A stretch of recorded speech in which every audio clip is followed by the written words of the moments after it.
This is DoomZ Alpha16. I've made a few incremental changes, but also the main difference is going to be the performance. It runs much nicer now, and I've put in a new menu system which allows you to choose between detail settings.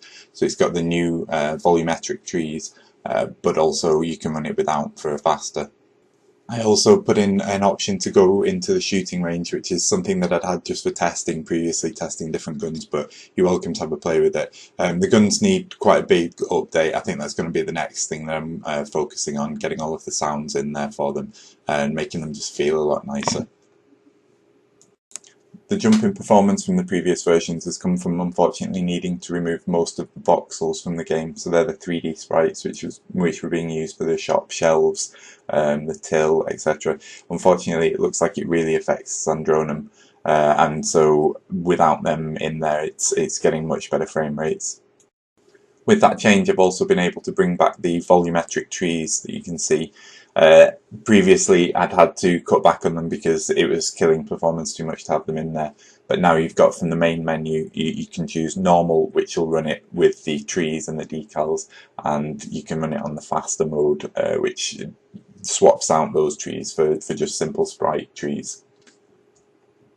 The downside is that this shop now looks a bit bare.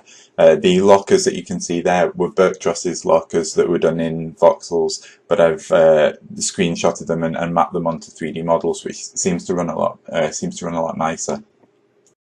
I'm going to then need to look at redoing the inside of the shop a bit nicer. So it is a real shame to lose the voxels. I think they looked great, but it just can't be argued with the performance difference. Something else that I've been able to add is decals that I can place on walls. So I've gone through a lot of the areas and I've placed these signs on the wall which says which type of loot. They're decals so they can be spawned by a script, so if people no longer want to use them, we can have a look at turning them off. But for now, if people are learning, it just shows which buildings you can and can't get into and what sort of loot you would find in there. There's also the posters up on the walls and the paintings within the houses. I've updated the old town with the new grass textures that are in New Town, and I've had a look at updating some of the textures of the buildings of the barns in the old town from ones that I took of photos of barns when I was on holiday. The cliff up to the hangars section on the old town is also looking a lot nicer. I've had a look at updating some cliff textures and done it with angles rather than just kind of edges. The tents have also been updated, as is the hangars, so they're now using 3D models as well, and they seem to be running much nicer. I could do with being a lot more skillful at making 3D models, but it works for now, and I'll look at updating them as I can. We're in New Town at the moment, and the hangars that are up on the cliff over the edge, they have the tank outside them. In single player, the tank spawns every time, but in multiplayer, the server host has to tell it to spawn. As previously noted, you just get up into the hatch, click space on the control panel to start shooting, or you go into the control seat and click use on there to be able to drive around. You can just click on the door to get out of the tank. The tank and car are still both voxels, so they could still be affecting it. I'm not sure if I'll need to take them out and maybe replace them with 3D models later on, but we'll see how it goes. If you can give me some feedback as to how it runs, that'd be great. Based on feedback, I've slowed down the rate at which you run out of food and run out of water, and I've also weighted the weapons so that the axe spawns more. That way you can get food by chopping up either people or animals and then cooking the meat by chopping down a tree. People seem to miss the water fountain, but that's probably because it looks nothing like a water fountain, so I put a note on it. But also I've made it so that if you go up to a river or a lake and click use, it'll drink from the lake, or you'll fill your water bottles from there as well. With the car, remember as well, you can use the petrol station to fill up the cans. That way you shouldn't run out of fuel as much.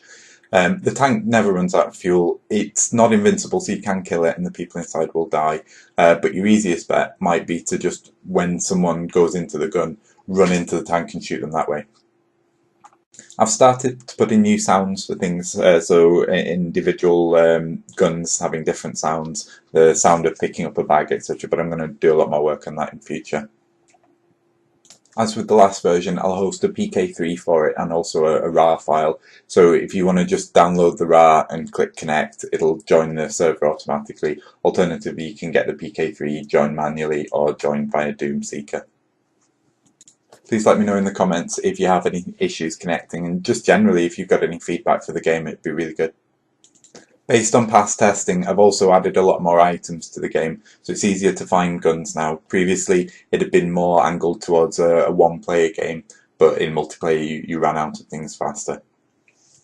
Even though the guns are weighted in terms of how often they spawn, some of them are a bit overpowered, and I'm going to need to do some work balancing the guns in future versions. The change which might have the biggest effect on future versions is doing full houses as models. I've always wanted to fully randomise the map so that each area you go into regenerates, so you have a huge map overall.